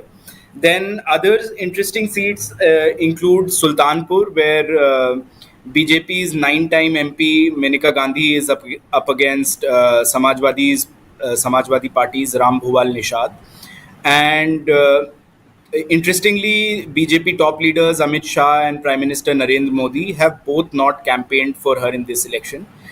Chief Minister Yogi Adityanath did campaign for her a couple of days ago and appealed to the voters to vote for her in Sultanpur. But she does have a tough fight with very little backing from the top BJP leadership this time. And then the other interesting seats include Ambedkar Nagar, where former BSP MP who had joined the BJP a few months ago is up against SP MLA and very senior leader Lalji Verma, who comes from the Kurmi caste, which is important. He's been an MLA multiple times for the Bahujan Samaj Party, and does have some influence among the Dalit voters in Ambedkar Nagar as well. Well, and the last seat, which I think is quite interesting, is Allahabad, where Neeraj Tripathi of the BJP is up against Ujjwal Raman Singh of the Samajwadi Party. Both of them have fathers who've been active politicians. Neeraj Tripathi's father, Kesrinath Tripathi, is the former governor of West Bengal, while Ujjwal Raman Singh's father, Revti Raman Singh, is a former MLA. He's a former MP in Uttar Pradesh. So these four seats are interesting. Other than that, there are several other seats which are going to polls today, which have already gone to polls, and polling must be about to conclude. Asad, tell us about the BSP. The BSP is fronting off with the BJP and other parties in all the 80 Lok Sabha seats. So tell us how is the BSP poised at this point? During the last 2 weeks, I traveled to several villages where the BSP's core vote, which is the Jata vote, which comes under the Dalit community in Uttar Pradesh. I traveled to at least 10 villages where there is a sizable population of Dalits and Jatavs. And the one pattern that I saw, which was consistent in all these villages, was that the Jatav community is still saying that they are going to vote for the Bahujan Samaj Party in this election. And most of the conversations that I had with people from this community revolved around the fact that even though they accept that the BSP is not in a direct not in a direct fight to win a lot of seats, but voters say that based on the caste of BSP chief Mayawati and them sharing their caste with her, they are going to stick to the BSP and continue voting for the BSP. Interestingly, in 2022, the BSP had got 12.9% votes in the assembly elections. And this time, it seems like it might come down fractionally from that. And despite the BSP failing to win more than one seat in the 2022 state elections, it had managed to get a sizable vote share, which is of 12% of the total votes polled in the assembly elections. So I think even though the BSP might struggle to win too many seats in these elections, the party is definitely going to have an impact on the overall results of these elections. Whether it harms the BJP, helps the BJP, we'll get to know on the 4th of June once the results are out. But for now, it seems like that the BSP, even though is not in the direct fight to win too many seats, is going to play a very crucial role in this election in Eastern UP at least. Okay, Asad, could you please tell us the key issues here at play in these constituencies, including Sultanpur, Azamgarh? Has BJP been successful in playing the Ram Mandir card here? And what are the key issues for the opponents? See, the main factor in any election in Uttar Pradesh is caste, and even this time around, the main factor in the election is going to be the caste equation in these seats. And as far as the Ram Temple issue is concerned, there hasn't been a lot of resonance on the issue in this election, and several BJP leaders have also accepted that the party was expecting a bigger gain from the Ram Temple issue, whereas it's not materialized the way it had hoped for the issue to pan out during the elections. Right. Asad, tell us a little bit about the electorate. What does it compose of? Who are the communities? What are the castes that are played? UP has, like, of course, the upper caste consist of the Brahmins, the Banyas, which is the business community, then the Thakurs and the Bhumiyars in eastern UP. Then these are the four main blocks of the upper caste. Then there is the Dalit community, which is also which plays an important role, and then there are the OBCs and Muslims. Now, among the OBCs, I think the Yadavs are quite firm in support towards the Samajwadi Party, whereas the non-Yadav OBC communities, they will play a very important role in this phase and in this election across Uttar Pradesh, because their vote is not fixed for a party. For example, the upper castes are expected to vote for the Bharatiya Janata Party. The Dalits are expected to vote for the Bahujan Samaj Party led by Mayawati. Then the Yadavs and Muslims are expected to vote for the Samajwadi Party. So in that in that equation, the non-Yadav OBCs in Uttar Pradesh play a very important role in not just this phase, but I think across all 7 phases in UP, the non-Yadav OBCs are going to play a very important role in this election, and they might be the deciding factor on who gets how many seats here. Absolutely. Tell us a little bit about, Menka Gandhi, like you said, that Prime Minister Narendra Modi and Amit Shah have not campaigned for her. How is she looking after her 9 terms?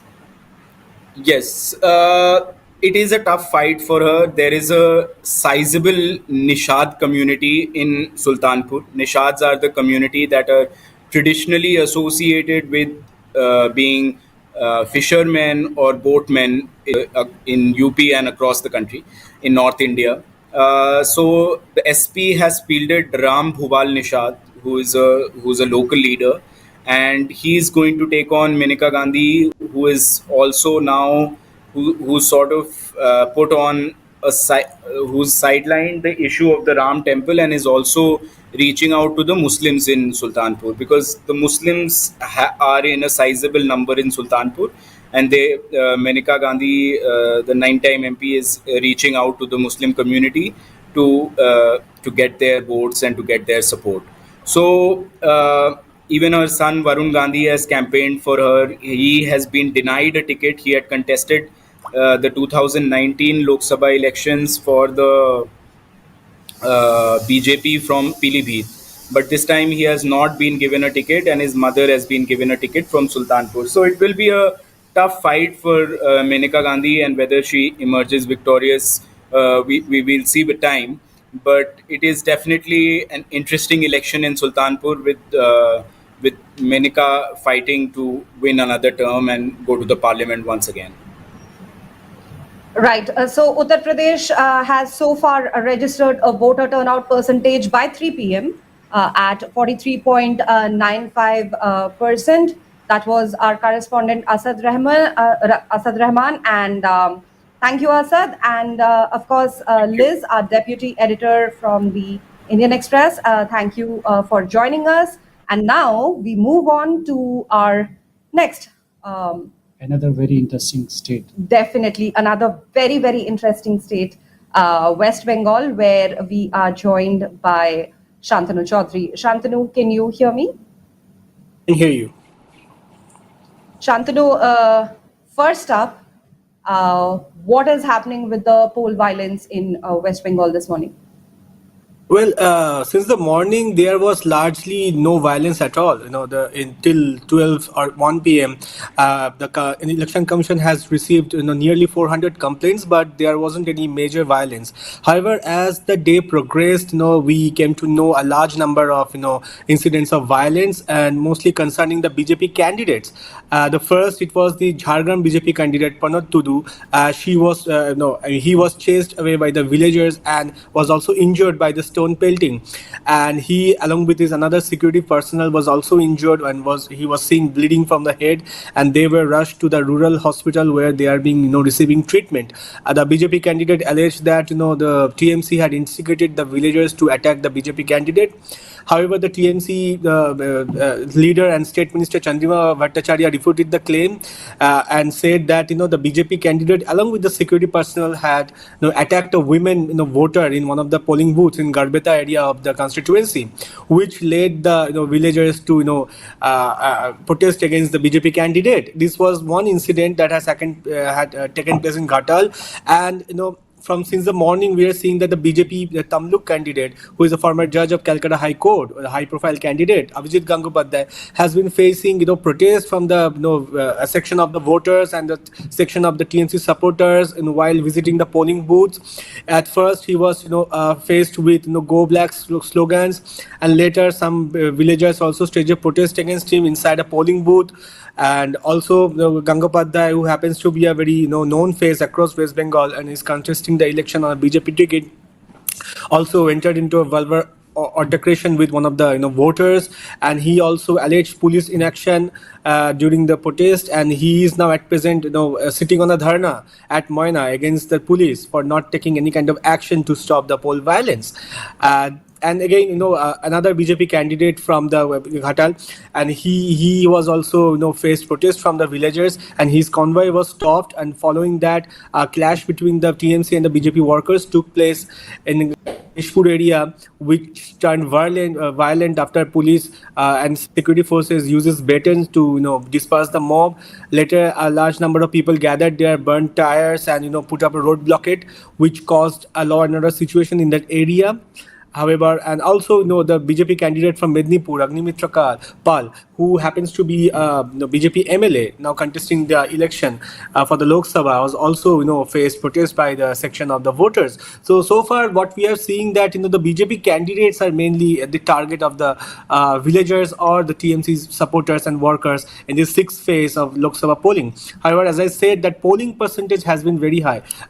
Till 3 p.m., the 70% of the polling has been recorded, which is, I think, is the largest across the country, and it is likely to go above 80% by the time the polling ends at 6 p.m.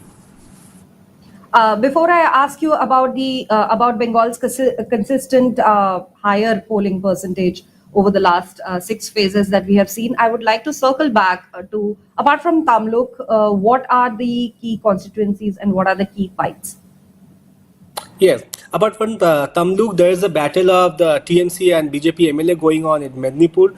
Local TMC MLA June Malia is contesting the election against the BJP MLA Agnimitra Pal, and it is a high-profile seat. And another is the battle of the Bollywood actors. The Tollywood actors. Tollywood superstar Dev is contesting the election against the BJP candidate Hiran Chattopadhyay, who also happens to be a Bengali movie star. However, Dev has been a sitting MP for the last 2 terms. Is contesting the election for the 3rd straight term, and is was seen visiting the polling booth since the morning, while Hiran Chattopadhyay faced protest from the villagers. And another key seat are the Bankura, which is the Union Minister of State for Education Subhash Sarkar, is contesting to retain the seat. Besides that, there is another contest going on at Vishnupur constituency, which is the outgoing BJP MP Soumitra Kha is contesting the election. And interestingly, TMC has fielded his former wife from the seat, and she is contesting against her former husband. So that is a very interesting contest that is going on in Bishnupur. And besides that, there is also another seat of Purulia, where the sitting MP Jyotirmoy Singh Mahato is looking for re-election. Could you please tell us what is the reason behind and what does it mean when it is being seen that there are extreme weather conditions in Bengal? Mercury is soaring high, and we are also witnessing highest number of voting turnout. So what does that mean? What people are trying to indicate through highest high number of voting in extreme weather conditions? Yes, because you have to understand from the perspective of the voters that they couldn't cast their vote during the 2023 panchayat polls. That is the reason why the people in large numbers want to cast their vote and take part in the electoral process, because the panchayat polls was marred by large scale of violence, mostly perpetuated by the ruling TMC workers, and there were several deaths in the city, in the state. Over 60 people had died during the entire election process. So this time, and the voters were terrorized and they couldn't come out and vote. So this time in the general election, they want to exercise their rights. So therefore, notwithstanding the harsh weather conditions, notwithstanding the sultry weather conditions, heat wave conditions, people have come out of their homes and registered their vote. That this is a kind of a protest against the kind of lawlessness that had prevailed in the previous elections in West Bengal. Because in 2018 panchayat polls also, it was the bloodshed that had led to the people to vote against the TMC, and as a result, the BJP had won 18 seats in West Bengal. It was a tremendous success for the BJP from 2 to 18, and the main reason was that the people couldn't vote year before. So this is the same time, same kind of situation is going on, because so far we have seen that the first 6 election phases, the polling percentage is very high. People are coming out in most of the phases. Is final polling turnout is 80%, 82%, 78%. This is a great signal for the democracy. I mean, the people, and it also shows that the election commission is also taking a good number of measures to ensure voters' confidence, that and the central forces are in place inside the polling booths. They are conducting the route marches. So these kind of efforts instill a sense of courage, a sense of reliability, that they can go out and the polling process is being held peacefully and without any violence. So this is another part. We have to see the efforts of the election commission and the central forces as well to instill this sense of confidence among the voters to come out. So these are the kind of the reason why we have seen such high number of voter turnout in West Bengal. Shantanu, the Calcutta High Court recently cancelled all the overseas certificates that were granted by the state government, and Chief Minister Mamata Banerjee said that she will not accept the order. How is the TMC and, of course, the CM, what kind of a message are they putting across by defying or planning to defy this High Court order? Yeah, days before the 6th phase, polling, it was a big setback for the state government, because from the time they came to power until now, it's like 2010 to 2024. All those 5 lakh certificates, those were given to Muslim communities under the OBC section, has been cancelled by the High Court. The TMC Mamata Banerjee said that she opposes it, this verdict, and she will not accept it. And she also said that they are trying to find a way to move the Supreme Court to challenge this Calcutta High Court order. And she categorically targeted the BJP for snatching the rights of the OBCs, snatching the right of the Muslim communities who had given the OBC certificates, because you have to understand that the West Bengal government in 2010, which was a left front government, had given 10% reservations for the Muslims, and that is what is being continued by the TMC government after coming to power a year later, 2011. And what the TMC government did, that it included 35 more such communities from the Muslim backgrounds into the OBC certificates. So that is the kind of allegation that the BJP has against the state government, and one of the petitioners had moved the court, and right now we have received this court order. So therefore the BJP tried to portray the TMC as to be the anti-OBC, anti-SC/ST, anti-Hindu, because it has snatched the rights of the OBC communities and given it to the Muslim communities. And TMC other hand has countered these allegations by saying that BJP wants to snatch everything from the people. They don't want to give any right to the people. This is the kind of counter that came from TMC, because it is interesting, because the kind of the 8 Lok Sabha constituencies where polling is being held today has a large number of OBC voters, because especially in the areas of the Jungle Mahal, the former Maoist stronghold in West Bengal, like Purulia, Bankura, Jhargram, West Midnapur, a large number of people are OBC category. So it's likely to make an impact in the poll process. I mean, in the percent of the voters there. So therefore, we have to see how the TMC counters the same charge in the last phase of elections, where 9 seats Just let me tell you, 9 Lok Sabha seats will go to the polls in the 1st June, which is the highest number in any of the phases. So far we have seen the election has been taking place, if you count today, 33 seats out of the total 42, and 9 will go next phase. So therefore, whether the TMC and BJP both have a week's time to prepare their strategy for the last phase. However, this issue remains a very big issue in West Bengal. Absolutely. The 5 p.m. Polling data is out, Shantanu, and West Bengal has again scored a whopping 77.99%. West Bengal is leading the pack right now. Thank you. It's likely to go above 80 after 6 p.m. So that data will come. I will get next tomorrow. So it's likely to be, it's a very good to know percentage. All right, Shantanu, thank you for the updates. Like I mentioned, the 5 p.m. Voter turnout data is in, and India is averaging at 57.7%. And from West Bengal, we move to the neighborhood in Bihar, Praveen, and Bihar has a polling percentage of 52.24%. Till 5 p.m. Till 5 p.m. Okay.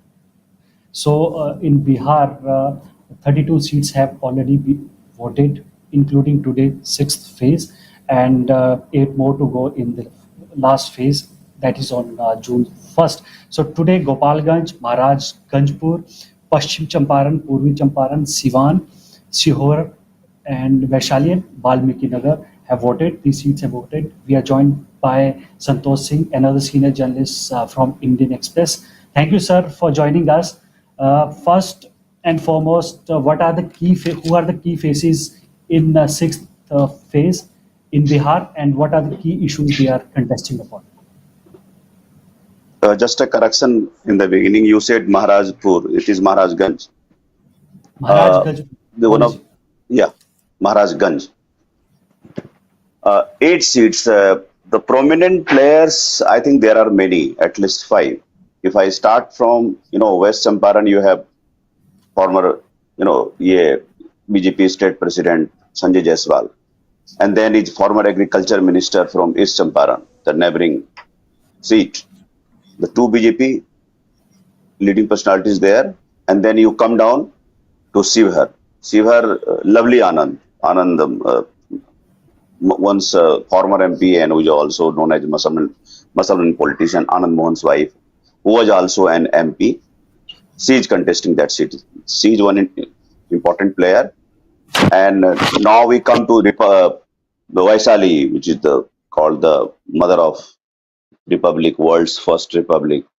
The seat which was once represented 5 times by Raghuvansh Prasad Singh. RJD's Raghuvansh Prasad Singh was a very popular leader.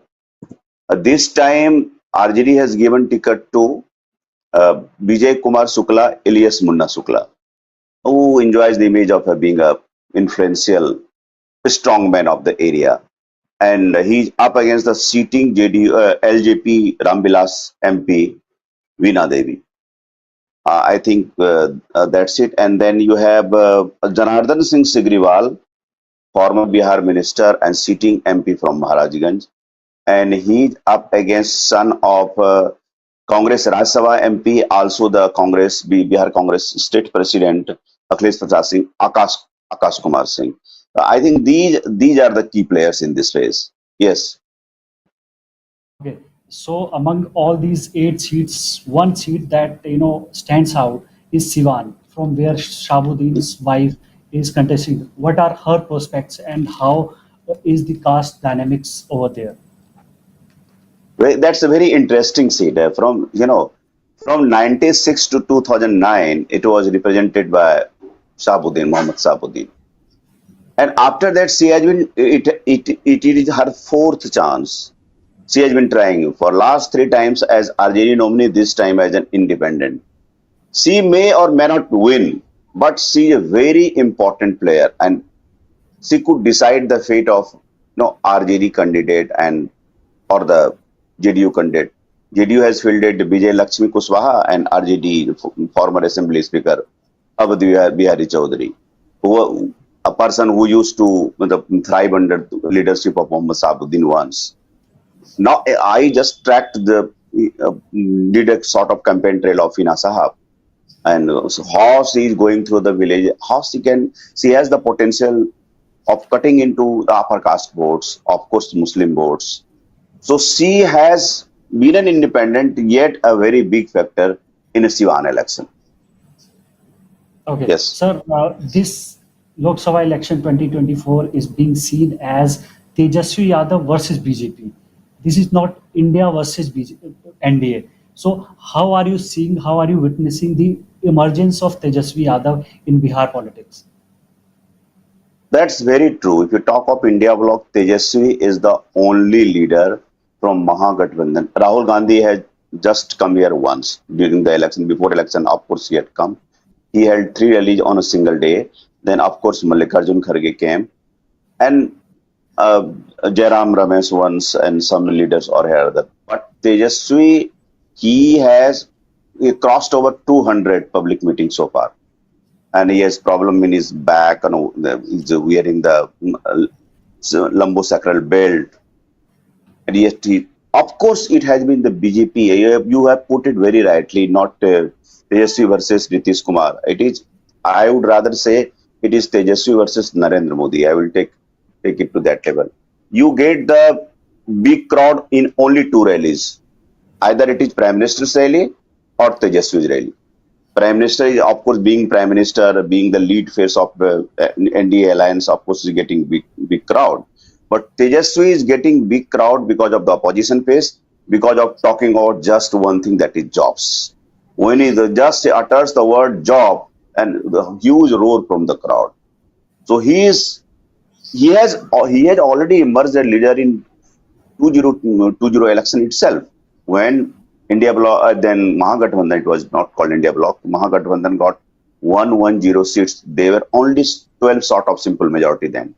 So I think, of course, he is son of Lalu Prasad, but now he is leader in his own right.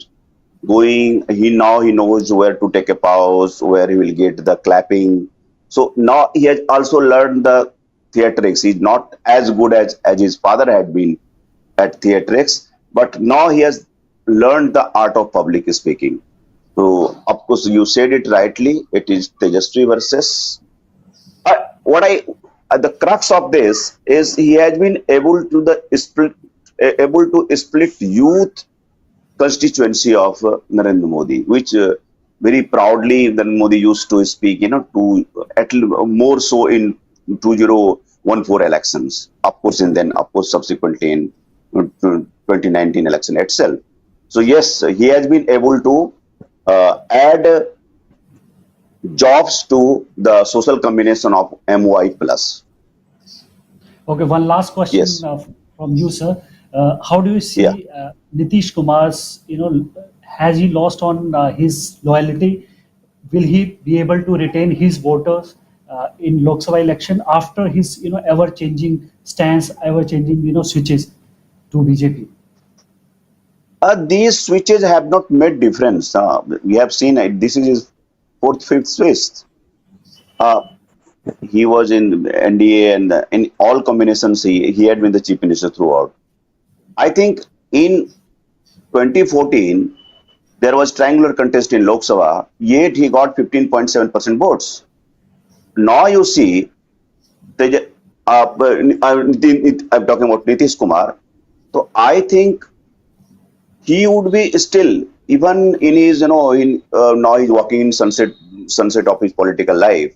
He would be a stakeholder of, say, at least 10 to 12% vote. Here created concern of EBC, Mahadalit, which is scheduled caste, and of course the Oman constituency with the cycle scheme and uniform scheme. Thank you so much, Santosh Singh, joining us. Thank you so much for your valuable inputs.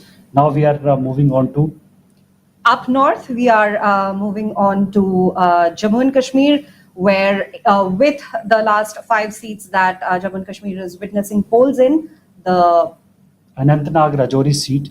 Absolutely. And it will wrap up polls also. And the polling data is at 51.35% as of 5 p.m. And we are joined by our correspondent, Basharat Masood. Basharat, can you hear me? Yeah, hi. Hi, Basharat. Could you please tell us about the voting turnout?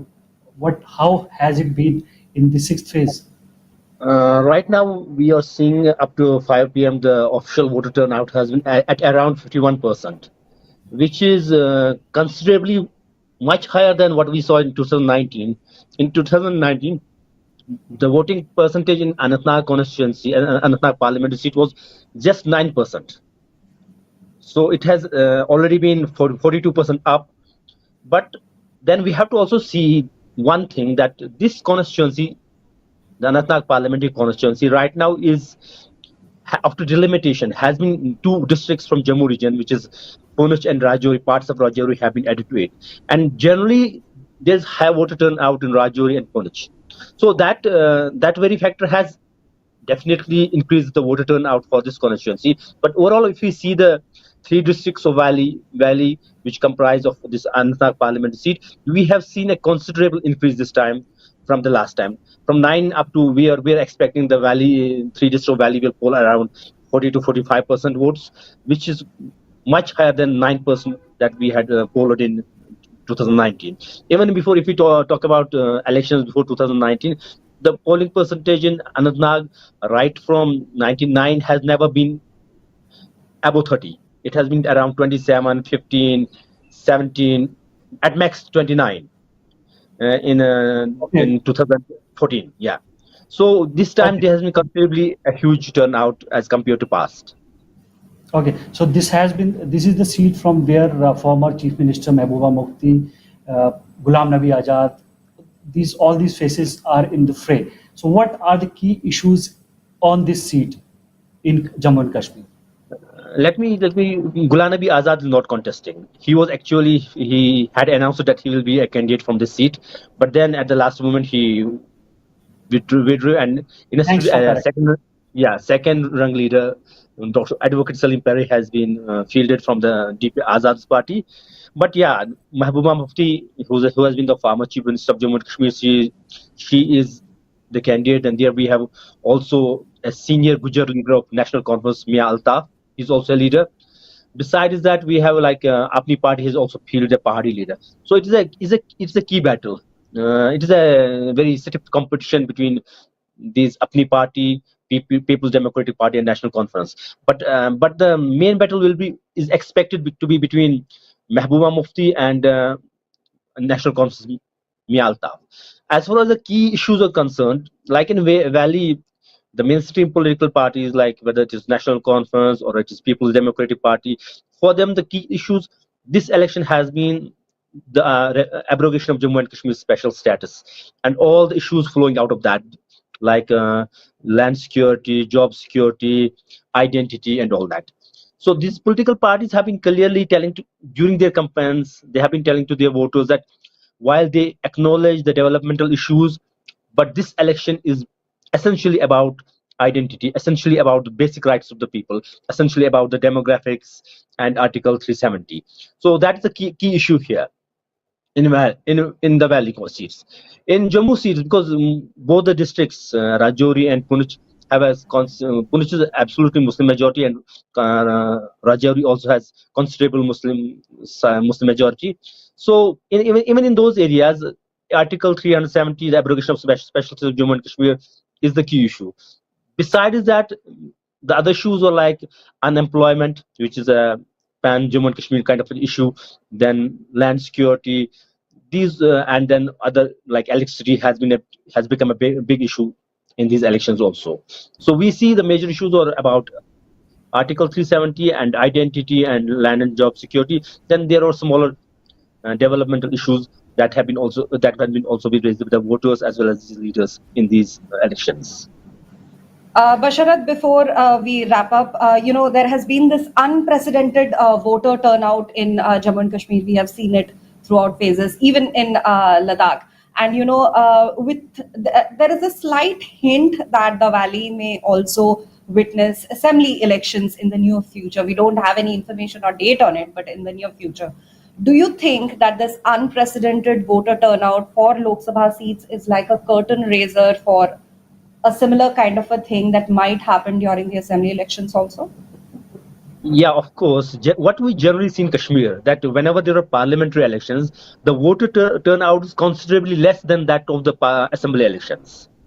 And now that we have seen a higher turnout, in some sorts a record turnout for this parliamentary elections, so we are going to see, as election commission has already hinted that assembly elections are going to be held very soon. So we are going to see really its impact on the turnout in the assembly elections. So we expect that the turnout in assembly elections in Jammu and Kashmir, it may go even beyond 60%, or in some cases it can go up to 70%, because the trend that has been going on in this election, it is likely to follow. And also because there is such a competition between the regional players in the assembly elections, so we see that this election, the turnout of this election, will have a huge impact on the coming elections, that is the assembly elections, when and if and when they are happening in Kashmir. Thank you, Basharat, for joining us and for your insightful inputs. Thank you for joining us. So that's all for now on phase 6 of voting. We'll be back and join you on the final and the last phase on June 1st. Definitely, we'll be back for the ultimate phase before the results are declared on the 4th of June. We'll be back. I would like to thank all our reporters, correspondents, and deputy editors and editors who had joined us on this conversation. For all the live election updates, the deep analytical pieces, please visit our website, indianexpress.com. Like, share, and subscribe to our official YouTube channel. This is my colleague Praveen Dogra, and I am Flora Swine. You were watching